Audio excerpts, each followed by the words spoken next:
Manuel Mendiondo con el cuento de la semana. Manu, ¿cómo andás? Pablo, buen día, ¿cómo estás? ¿Bien vos? Bien, muy bien. Disculpame la demora Por favor. en nuestro segmento que es habitual a las 10:05 por ahí, pero bueno. Hubo algunos Sí, imponderables que suelen algunas ocurrir, ¿no? cuestiones, por supuesto, Pero aquí estás. de última mano. Ahí está. Pero bueno, sí, hoy, ¿te acordás que en su momento yo te había consultado sobre la posibilidad de hacer este espacio, principalmente con cuentos de fútbol, Sí, destinados sí, al sí. fútbol? Después se me ocurrió ponerle faltando 2 o 3 días, empezar con otras, habíamos empezado Sí, con sí. Soriano, pero con cuentos que no son de fútbol.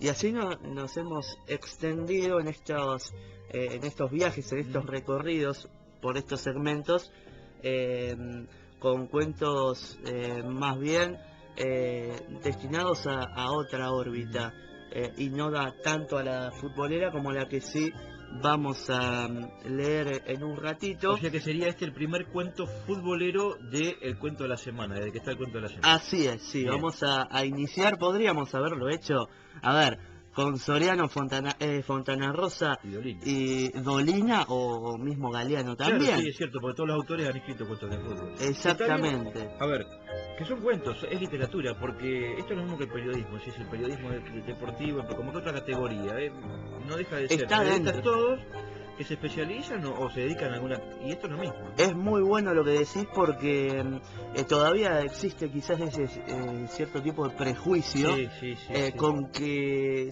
a ver, que responde a la pregunta, ¿se puede hacer literatura del fútbol? ¿El fútbol es literatura o algo por el estilo? Y mientras Y haya condimentos, claro, haya elementos, por supuesto que sí. los académicos, la gente de la supuesta élite literaria reniega un poco de los escritores que hacen cuentos de fútbol. Sí, ¿No? pero es todo, es verdad, por eso también lo traemos a colación. No obstante, hay grandes escritores que, por ejemplo, Humberto Eco, que es No, no, una sí. No es que lo diga eminencia. yo, lo dicen No, los que no, se creen que están en una superioridad, una vanguardia literaria, ¿no? exactamente, exactamente. Hay grandes escritores que durante sus cuentos, que no necesariamente son de fútbol, pero dan a entender Sí, sí. cierto tipo de afición por el deporte. Humberto Eco es uno de ellos. Hay muchísimos, pero nos vamos a trasladar a lo que es nuestro país, en particular a Eduardo Sacheri, una de mis grandes referencias dentro de la literatura y particularmente dentro de esto de poder escribir y de hacer una literatura del fútbol. Un Sacheri cada vez más consolidado como escritor. Recordemos que no es profesor de letras, sino más bien es profesor de historia. Y se nota su condición de profesor de historia al momento de saber utilizar en sus cuentos los contextos y los contextos históricos y del modo en que se va desarrollando la historia, atando cabos de un lado, del otro. Eso es una de las grandes virtudes que nos presenta el Sacheri escritor. Cuentista y novelista. Sacheri, Grandes por ejemplo, novelas. que hizo la novela en la cual se basó después El secreto de sus ojos, por ejemplo, ¿no? Es El secreto de sus ojos, Papeles en el Sí, viento. peliculón para aquellos que gustan del fútbol, de la amistad y sobre todo si sos independiente, no te tenés que perder Papeles en el viento. Exactamente, bueno, y como vos seguramente habrás leído de Sacheri, Independiente, mi viejo y yo. Sí, sí, Bueno, sí, sí. un cuento emocionante. Eso también lo que tiene Sacheri, que nos somete a un terreno muy emocional. Y eso, por supuesto, que está más que válido, muy bueno, lo cual pretendemos difundir en Una Minutos. anécdota pequeña, para demostrar el fanatismo que tiene por Independiente, va a la cancha seguido. Muchos piensan que el malo del secreto de sus ojos, el malo, Sí. era hincha de Racing por Franchella, que también trabaja y hace un gran papel. No, como Sacheri es de Independiente, el malo tenía que ser de Racing. De Racing, exactamente. Sí. Por eso el malo de, mirá, de una película Isidoro que ganó, Gómez. de una película que ganó un Oscar, esta anécdota. Lo hizo Es hincha de Racing fantástico. porque el autor de la novela en la cual se basó la película es fanático de Independiente. Y Es no podía ser el fantástico. malo de otro equipo que no sea de Racing. Exacto. Bueno. El archienemigo del Claro, rojo, futbolero, por sí, supuesto. obviamente, futbolero. Bueno, y a lo largo de Sacheri, que tiene grandes obras, que ha... bueno, la última novela la terminé de leer hace menos de un mes, es La noche de la usina, y recomiendo completamente la novela ganadora del premio Alfaguara 2016. Siempre va a estar para Sacheri en la mayoría de sus cuentos algo con la vinculación a este hermoso deporte que tanto a mí, a vos, como a la mayoría de los oyentes, supongo, les apasiona. Pero decidimos iniciar con las malas rachas. Bueno, nosotros en el último tiempo estamos bastante acostumbrados Sí. a Olimpo padecerlas. Independiente. Así es, bueno, Ahora más estamos Olimpo. alimentando una rayita nosotros. Ustedes, sí, Positivo, nosotros Bueno, pero ni rescataron ganando un 4 a buen 1. punto en un Patronato, ¿no? Que ganaron bien a Patronato, buen triunfo. Sí, digo, ¿no? un buen triunfo cortando así una sequía. Por eso también uno se identifica tanto Con este cuento. con este cuento, que se llama Mala Racha. Es un cuento largo al Ajá. cual vamos a cortar, Bien. lógicamente, pero la idea es tratar de mantener el hilo conductor. Dale, pues. A todos los futboleros nos ha pasado alguna vez sentir que se nos incendia el rancho. Es verdad que a algunos les toca con más frecuencias que a otros, pero todos hemos padecido alguna vez una racha. Hablo de las malas, claro, porque las buenas rachas, el futbolero casi ni las registra mientras se producen. Se limita a ser feliz, a pensar que el universo marcha como debe, a suponer que el futuro es dulce y a felicitarse por haber elegido el cuadro que eligió. Cuando hablo de rachas, hablo de las otras, esa que los estadísticos llenan de números: 7 partidos perdidos al hilo, 9 encuentros sin ganar, 700 minutos sin meter un gol, esas rachas. Y la sensación de que el mundo está por derrumbarse.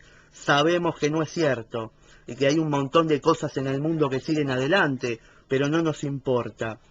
Nos pasamos la noche en blanco, con los ojos fijos en el cielo raso, calculando cuántos puntos necesitamos para evitar la promoción o el descenso. ¿Cuántos millones requerimos para evitar la quiebra? ¿Cuántos refuerzos nos hacen falta para convertir a esa manga de matungos en un equipo como Dios manda? Nos cambia el gesto, se nos avinagra el carácter, se nos agota rápido la paciencia. Y si alguien nos pregunta qué nos pasa, preferimos aducir que nos preocupa la paz mundial o el agujero de ozono. Porque si decimos la verdad, corremos el riesgo de que nos digan: ah, era eso, pensé que era algo más importante. Y tenemos que borrar a esa persona de nuestra nómina de gente querida. Aunque parezca mentira, en medio de esas rachas, los hinchas seguimos yendo a la cancha. Puede ser que ralee un poco el número, a causa de esos oportunistas del éxito que nunca faltan, pero la mayoría sigue yendo. Cuando los futbolistas saltan al campo de juego, el hincha atraviesa el punto máximo de optimismo, así vestidos, con la camiseta que uno ama, refulgentes bajo el sol o brillantes en la noche. Esos muchachos tienen pinta de que nada puede derrotarlos. Como confirmando esa impresión encima, durante los primeros 3, 4, 5 minutos, el equipo, pongamos que juega de local, sale a comerse crudo a los rivales. El conjunto presiona, los delanteros la piden, los mediocampistas meten, los defensores ordenan. Hasta puede ocurrir que en el minuto 2 o 3 haya un zumbazo al arco, una volada del arquero de ellos, un córner. La gente acompaña, por supuesto, crecen los gritos. La popular salta, como siempre. La platea salta, como casi nunca. La gente mira el partido de pie, chifla al árbitro, insulta con buena memoria a algún rival con el que tiene cuentas pendientes de anteriores enfrentamientos. El problema es después, el minuto 6, 7, 9 a lo sumo. A esa altura, los visitantes se han acomodado. El arquero de ellos se ha tomado su tiempo para sacar alto, indiferente a los chiflidos. Le pega un terrible puntapié, la pelota cae dividida en 3/4 de cancha. Y ahí empiezan los problemas para nuestro equipo, porque los rivales están asentados, porque ajustaron las marcas sobre los únicos 2 o 3 tipos que son capaces de devolver una pelota redonda a sus compañeros, porque los nuestros se sofocaron a puro nerviosismo y no consiguen tomar el aliento, y sobre todo porque tus jugadores no tienen ni idea de cómo llegar al arco contrario.